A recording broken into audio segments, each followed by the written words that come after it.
Welcome to new TV Telugu. Megastar Chiranjeevi రాజకీయాలకు పనికిరాలని మాజీ మంత్రి వైసీపీ కీలక నేత అంబటి రాంబాబు చెప్పుకొచ్చారు. ఆయన మీడియా సమావేశంలో మాట్లాడుతూ ప్రజారాజ్యం పార్టీపై కీలక వ్యాఖ్యలు చేశారు. విశ్వక్సేన్ హీరోగా నటించిన లైలా సినిమా ఈవెంట్లో చిరంజీవి మాట్లాడుతూ ప్రజారాజ్యం పార్టీనే జనసేనగా మారిందని వ్యాఖ్యానించారు. చిరంజీవి చేసిన వ్యాఖ్యలకు అంబటి రాంబాబు కౌంటర్ ఇచ్చారు. ప్రజారాజ్యం పార్టీని కాంగ్రెస్ లో విలీనం చేశారు. జనసేన పార్టీని బీజేపీలో విలీనం చేస్తారా అంటూ అంబటి ప్రశ్నించారు. ఈ సమయంలో ఆయన చిరంజీవి రాజకీయాలకు పనికిరారని తేల్చేశారు. ఇక తిరుమల లడ్డు వివాదంపై కూడా అంబటి స్పందించారు. జంతువుల కొవ్వు కలిసిందని గాని కల్తీ జరిగిందని గాని ఎక్కడా ఆధారాలు లభించలేదని, కేవలం రాజకీయ లబ్ధి కోసమే శ్రీవారిని వాడుకున్నారని అంబటి ఆరోపించారు. దేవుణ్ణి అడ్డం పెట్టుకుని రాజకీయం చేయాలని చంద్రబాబు కుట్ర చేశారని ఆరోపించారు. జగన్ హయాంలో టెస్టుల్లో ఫెయిల్ అయిన ట్యాంకర్లను వెనక్కి పంపారని అంబటి చెప్పుకొచ్చారు. పరిశుభ్రతకు తిరుపతి ప్రసాదాలు మారుపేరు అని అన్నారు.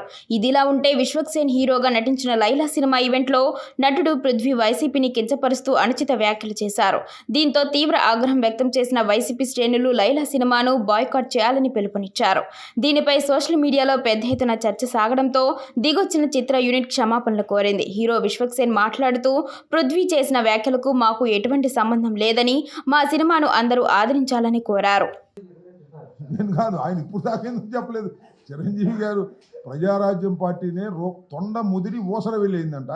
అలాగే ప్రజారాజ్యం పార్టీ రూపాంతరం చెంది జనసేన అయిందనే విషయం ఇప్పుడు దాకా ఎందుకు చెప్పలేదు అన్నా. నేను అది నా బాధ.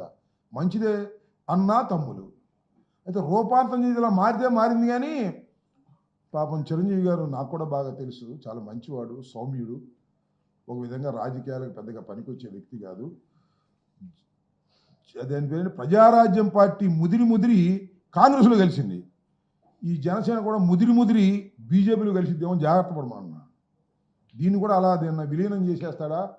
అన్నేమో కాంగ్రెస్లో విలీనం చేశాడు, తమ్ముడు బీజేపీలో విలీనం చేస్తాడా అనే సంకేతాలు కనిపిస్తున్నాయని చెప్పే మాట ప్రకారం చిరంజీవి గారు ఏమన్నాడు, ఇది మారి అదేయింది అన్నాడు.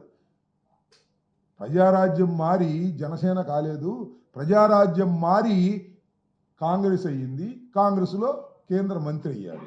అలాగే జనసేన మారి బీజేపీలోకి చేరి మరి ఆయన కేంద్ర మంత్రి అవుతాడా? ఇలాంటి సందేశం ఏమన్నా ఇచ్చాడా? ఒకసారి చెక్ చేసుకోమని మనం చేస్తున్నాను. బాగా ఉన్నది చెప్పానే, బాగా చెప్పండి.